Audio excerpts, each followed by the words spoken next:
Where were you when you first heard this tune? I was in my mate Matty's red Escort with a tiny engine and a massive sound system. It's fair to say it blew my mind. Higher State of Consciousness, the Tweaking Acid Funk Mix by Josh Wink. Let's dive in and look at everything that went in to make this classic track. Okay, we start with the drums. Quite unassumingly. So we've got just a nice little breakbeat pattern.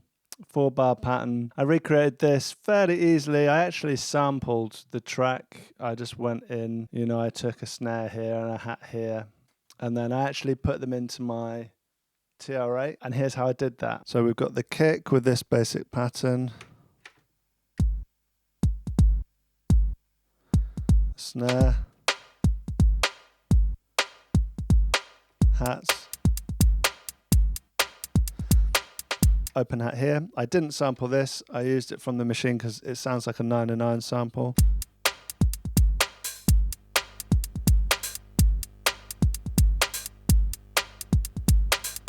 We've got the crash cymbal, so I've just put that on one of the first bars. And then later on in the tune we get this shaker. That's how I recreated that with the TR8S, and then I recorded it back into Ableton. So we build up fairly slowly.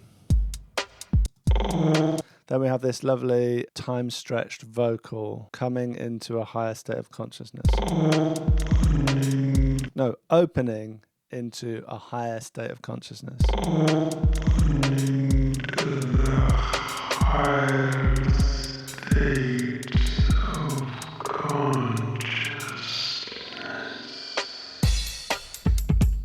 Okay, so I recreated this myself with my own voice.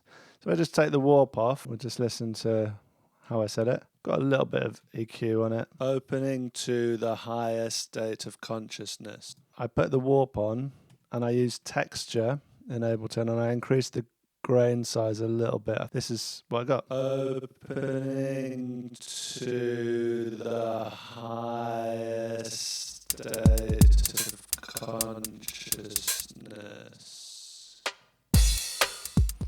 So, so with older samplers, this is basically the best it could do. If you wanted to stretch something out, it had this choppy sound, but people would actually use that. So I'm sure you've heard that in like jungle tunes and stuff. That actually started to become a technique in and of itself. But it's really just the limitations of the equipment used. But it sounds cool. And with the drums, we've got a little bit of some things coming out. The snare coming out here. We've still got the hats, and then just hats, and then a little snare. Then we drop into the next part, which again, we're not really adding anything else apart from this phased beat. So if you listen,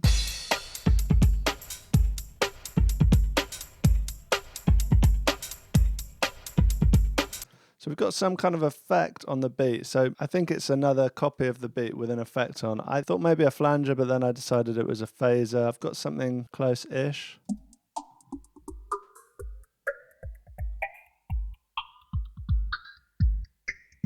It's actually not that close. Hear it together.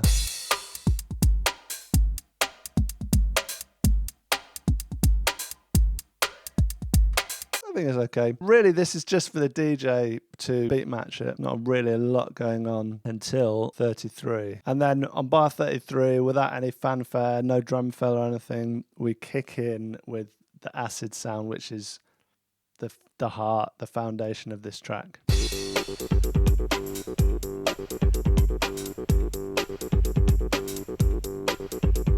So that is the classic TB303, and I believe he actually modded it. He actually modified it. Basically, with these old machines, each one sounds different. I've heard. I've never owned one.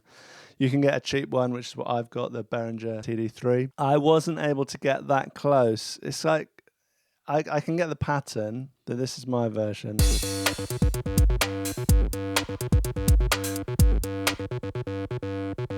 Yeah, it's quite difficult, and partly because of the distortion used. The TD3 has got a distortion on it, which I tried to make similar.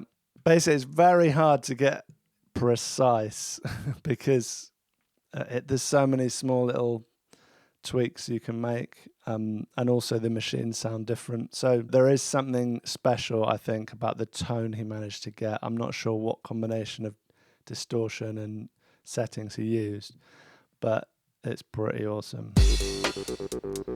So then we drop out again, just the hats and the snare. Then we have this nice snare fill coming in.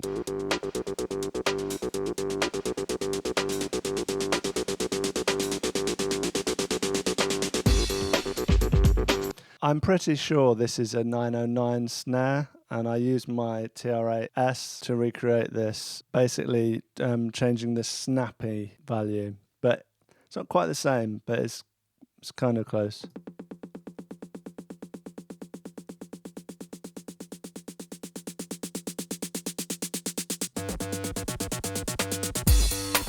Got the snare roll, and then we've got here,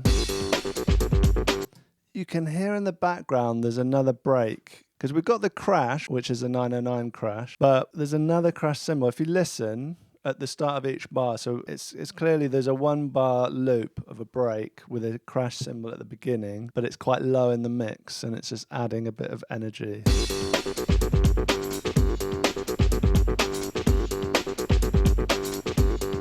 Unless I'm wrong and he's just added a quiet crash. But I suspect it's a break. I couldn't find the break. I did have quite a good look, but I chose this Derek and the Dominoes break.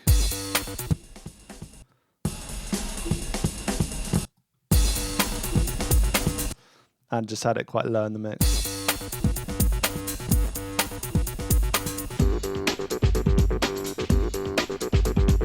Oh, it's hard to tell, but I think maybe it is just a little crash cymbal.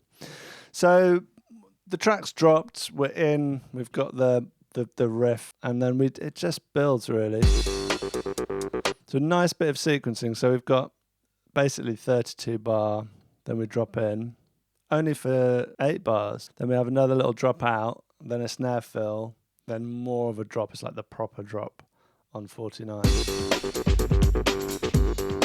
And then again, we only have that for 16 bars. Then we have another drop out. Then the vocal sample, and then we drop in with the filter slightly raised of the 303. You can hear the difference. Oh, it's tasty. Yeah, I'm just getting quite a different tone. But yeah, very minimal, just classic. So yeah, just 16 bars more, then we get to the big drop out. So then we get quite a subtle, nice string G, which I did in my MC 707. And we also get this little womp womp, which I'm fairly sure is another TB303, but I couldn't get mine to sound like this, and I ended up using my SH01A. So if you listen,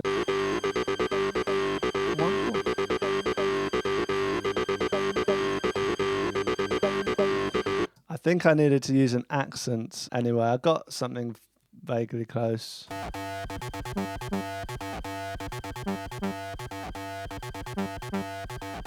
His one is so beefy and nice.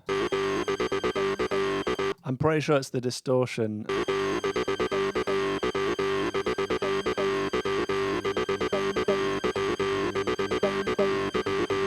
So it's just really repetitive and burrowing into your brain.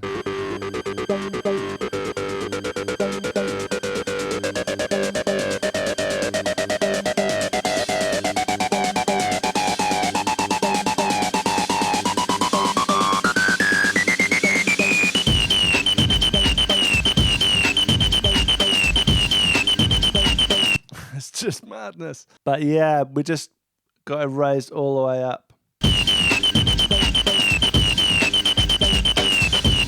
Got the string going in, we've got all our breaks, we've got the little womp womp, which is changing. It's not just staying the same, kind of opening up the filter.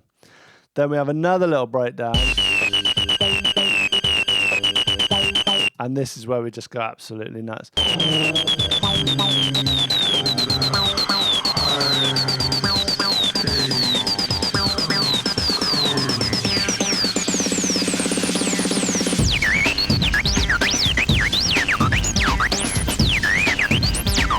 So this is where he's just going nuts with the filter cutoff, maybe some other parameters. And I didn't notice, but the snare fill goes to this really fast pattern for this bit. Let's have a little listen to what I came up with. Don't really want to.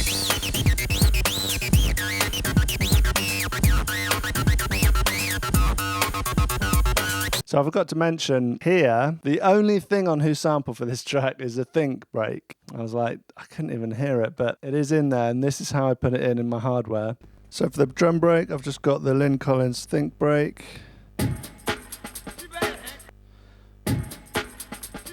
But you'll notice the pattern in the track. We've got... So we've got this. And we don't hear this last bit.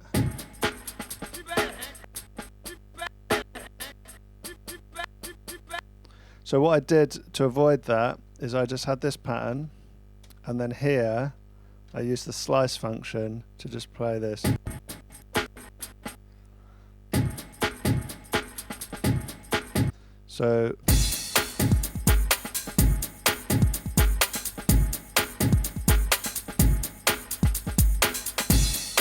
So that's that. And then I just brought it back in. So we got this.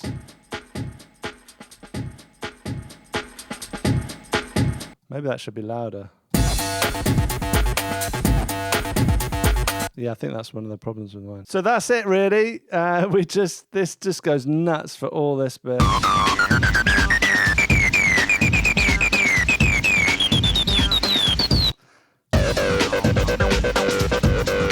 And so it's just a long jam. He's just literally played it through, which is one of the beauties of these kind of old tracks. There's that performance element, which means it's not all snapped perfectly to a grid, and it makes it interesting to listen to again and again. And then towards the end,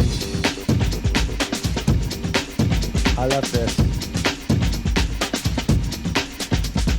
So he's got loads of stuff going on, breaks, but it all fits together. It's not as easy as it might seem. Yeah, like you can hear there's something missing in mine.